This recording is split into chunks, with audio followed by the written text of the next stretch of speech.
I've got 10 shocking photos for you, each taken just moments before a horrifying tragedy struck. I'll walk you through the story behind each photo, and at the end, I'll reveal the real deal. As always, viewer discretion is advised. On November 8th, 2017, Wu Yongning, also known as the Chinese Superman, stood atop a skyscraper and fearlessly peered down from the 62nd floor. This 26-year-old daredevil was also dubbed China's first rooftopper because he was notorious for his risky antics, scaling tall buildings and even hanging off rooftops without a safety net. He'd post his videos of his feats on the social media platform Weibo and on the video sharing site horrifying, where they'd quickly go viral, earning him some decent cash. Sometimes sponsors would even pay for his stunts. But Yongning wasn't splurging on luxuries. He was using that money to cover his sick mom's medical bills and saving up for his future wedding with his girlfriend. For his next trick, the Chinese Superman headed to the Huaiyuan International Center in Changsha.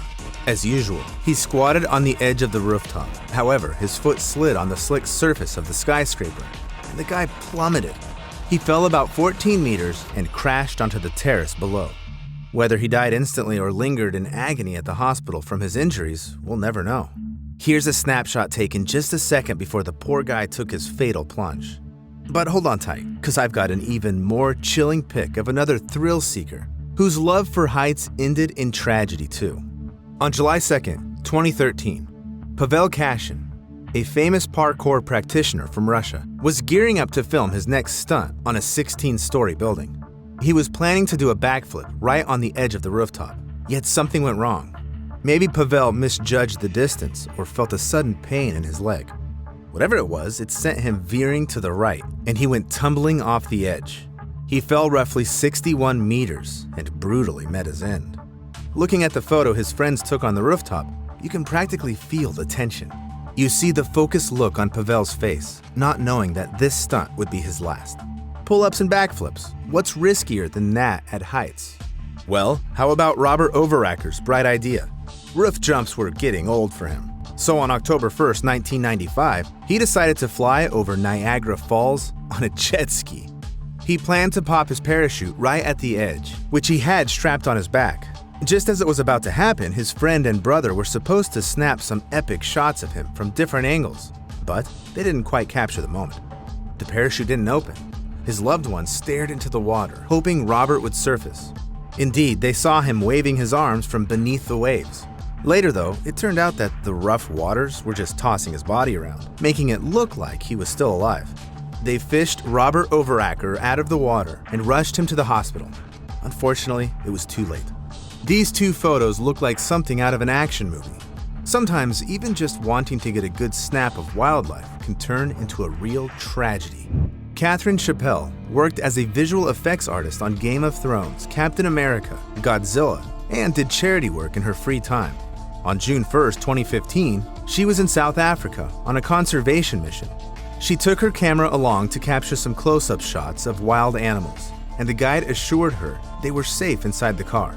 Then, the group of tourists came across a lion and lioness just chilling.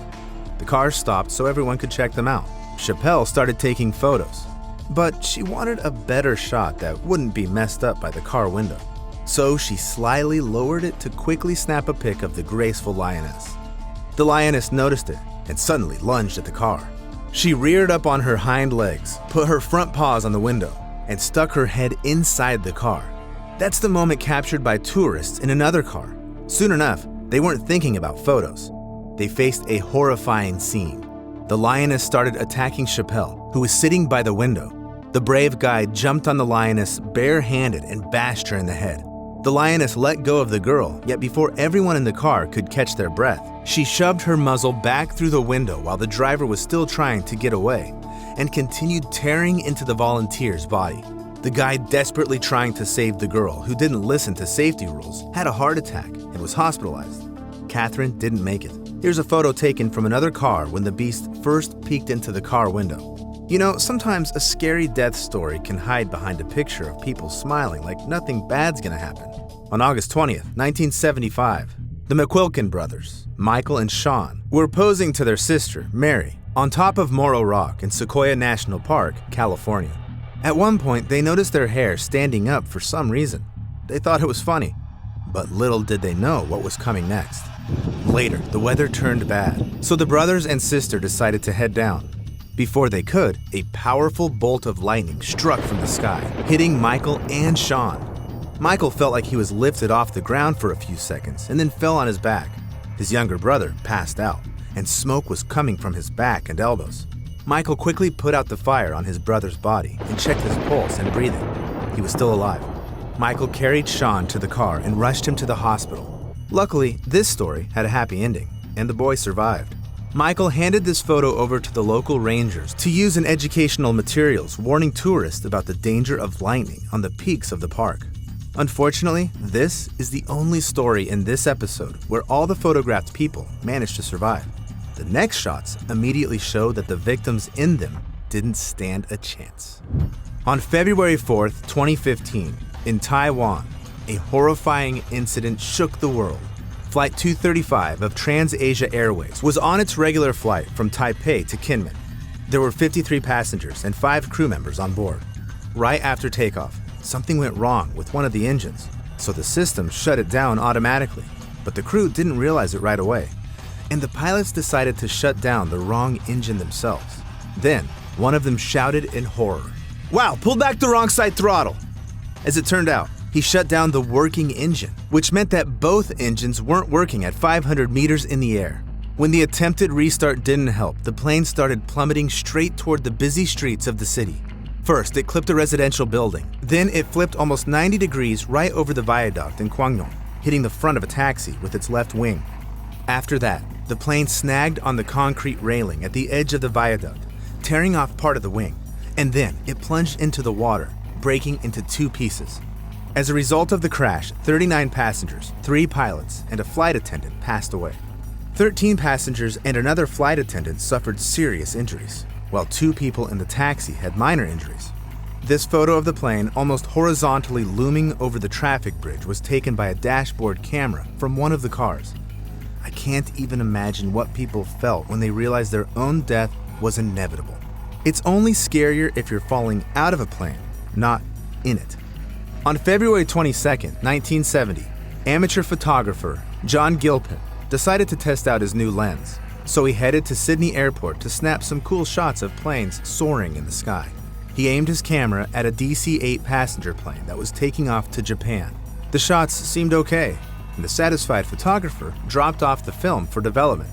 In the following days, though, the town buzzed with news about some awful incident at the airport. When John got the developed photos back a week later, he dove right in, carefully examining each one. On one of them, he saw the silhouette of a person falling from the plane. It was 14-year-old Keith Sapsford. The kid had just returned from a round-the-world trip with his family, but he wasn't ready for the adventures to end, so he sneaked off to the airport without his parents knowing. He managed to sneak onto the plane through the open cockpit door and hid in the rear section. The DC-8 took off, and Keith was already picturing himself strolling through Tokyo's scenic streets when, suddenly, he plunged downward. Keith didn't know he was sitting on panels that would open up again after takeoff to retract the landing gear. The poor kid fell from a height of about 60 meters and passed away. In this grainy black and white photo, John Gilpin accidentally captured Keith Sapsford's final moments. It's a picture of how big dreams can turn into real nightmares. The next photo is arguably the most dramatic shot taken just a second before death. On October 22, 2022, at a wind farm in Oltensplot, Netherlands, a tragic accident occurred. 4 workers were performing routine maintenance on a 67-meter wind turbine when it suddenly burst into flames. 2 of them managed to escape, but the other 2 couldn't. One jumped from the turbine, while the other was engulfed in flames. However, neither of them survived. These engineers were only 19 and 21 years old. The photo of this incident captured the moment before the leap when 2 buddies realized the inevitable and embraced each other amidst the flames and smoke. Now, I want to show you yet another infamous photo, taken not before, but after the fatal incident. On April 23, 1967, Soviet astronaut Vladimir Komarov launched on the Soyuz 1 rocket for a low Earth orbit to perform a spacewalk between 2 ships. Yuri Gagarin, his closest friend, was assigned as the backup astronaut for this mission. Yuri wasn't just a colleague, but Vladimir's closest friend. So he closely monitored every stage of the flight preparation. After that, he handed over 10 pages of a report to the KGB describing the spacecraft's problems and reasons to cancel the mission.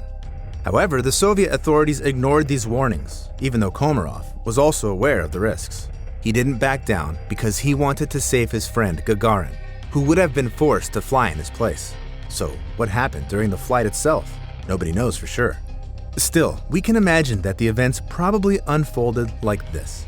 At some point, there was a problem with one of the two rocket's solar panels. Due to a shortage of electricity, the launch of Soyuz 2 was canceled, and Komarov, who was aboard Soyuz 1, was told to return and land the spacecraft. The rocket landed near Orsk. Employees, family, and Vladimir's close friend, Yuri Gagarin, breathed a sigh of relief. But this joy wasn't for long. Just a few minutes later, a distressing message came from the landing site. The ship is on fire. The cosmonaut is not found. As it turned out, after the problem with the solar panel, the cosmonaut faced a new challenge. The rocket's brakes didn't engage. All hope was left on the soft landing system. However, at an altitude of 7,000 meters, the parachute that was supposed to deploy didn't. The landing was far from soft. The spacecraft crashed at high speed and caught fire. After extinguishing it, rescuers spent another hour trying to find the astronaut in this giant pile of wreckage. Vladimir was burned so badly that only a small glowing lump measuring 30 by 80 centimeters was left, in which only the bone of his heel could be recognized. Here's his last photo, but the full picture of this story is still shrouded in mystery, as Soviet officials weren't keen on admitting and publicizing their mistakes. However, there's a photo whose story couldn't be hidden. On September 30th, 1999, Hisashi Ochi and two other workers were cleaning uranium oxide to make fuel rods at a nuclear fuel reprocessing plant in Tokaimura. Usually, the processed uranium had a level of enrichment with the reactive isotope not exceeding 5%. That day, though, the workers were told to deal with uranium of a much higher enrichment level, namely 18.8%. To speed up the process, the more radioactive uranium was processed using the same technology as the 5% one. Workers were forced to manually mix dangerous reagents in 10-liter stainless steel buckets instead of using the designated tank. What's even worse, they poured the resulting mixture not into a temporary container, but into a large settling tank. Ouchi, who had no experience working with uranium of such a high enrichment level, poured 7 buckets of nitric acid uranium oxide instead of 1. Just as he leaned over the settling tank and began pouring in the last bucket, he saw a sudden blue flash of radioactive radiation. He immediately felt pain all over his body, nausea, and difficulty breathing. Then, Ouchi vomited and blacked out. The man received the highest level of radiation ever recorded in a human being, 17 sieverts of radiation. This exceeds the annual permissible radiation dose for workers at such facilities by 1,700 times. Ouchi suffered from ear and hand pain. His face was slightly red and swollen. His eyes were bloodshot. 6 days later, experts noticed that the chromosomes in Ouchi's bone marrow cells were damaged and can no longer generate new cells. Doctors tried various experimental medical methods on Ouchi, but all in vain. On December 21st, 1999, at 11:21 p.m., Hisashi Ouchi's body stopped fighting. Nonetheless, no one could believe that a person who experienced the highest dose of radiation in history would live for 83 days. This is what Ouchi looked like before he drew his last breath. Write in the comments. Also, subscribe to my channel to not miss the next episodes, where I'll answer this question.